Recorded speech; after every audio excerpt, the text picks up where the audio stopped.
Thank you, Mr. Speaker and members. I'm moved today to speak because this bill isn't just about today. What we're doing and what we're authorizing in the future has the potential to be very dangerous. And I recall when the committee was created over the interim, Chairman Hefner was assigned to chair that, to look into this issue. And I watched it. There was a great discussion about this last session. Had more discussion over the interim, so I kept an eye on it. Because the core principle of it, security, making sure foreign enemies don't take root in our state, that principle is something that we can all agree on. So I watched and heard the dialogue.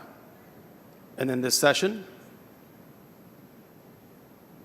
watched the bill get filed, committees formed, watched the hearing in full, a very long hearing. And I remember looking at one provision of the bill. The bill that gave untethered permission to add any country to this list.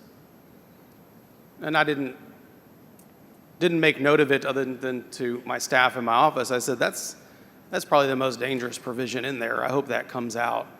And I just thought about where I come from. I live in the largest binational community in the world. El Paso and its sister city, Ciudad Juarez, sister city. Right? We call it that for a reason. I've heard it described by a poet as the two cities are lungs breathing in the same body. They rise and they fall together. There are 80, 90,000 people that live and work in El Paso, that live in El Paso that go work across in Juarez every day, and vice versa. There are Mexicans that own property in El Paso. They're business partners of the people in El Paso. They make our community thrive. $273 billion of Texas trade with Mexico every year, our #1 trading partner. But I also know the rhetoric about Mexico that is spread across the state and this nation. And it is dangerous. And it encapsulates the entire country. Our sister city, our friends, our neighbors, our families. And I said, that's the most dangerous provision because I can see a political world where Mexico gets added to this list because of the rhetoric that we've seen.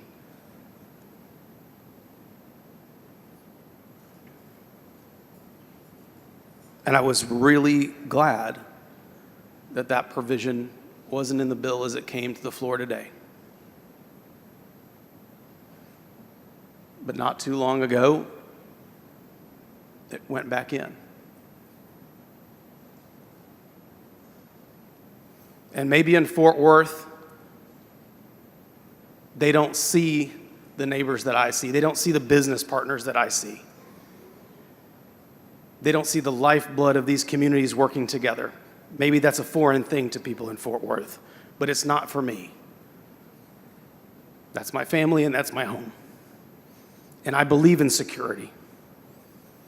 And I believe that foreign enemies shouldn't be able to buy Texas land.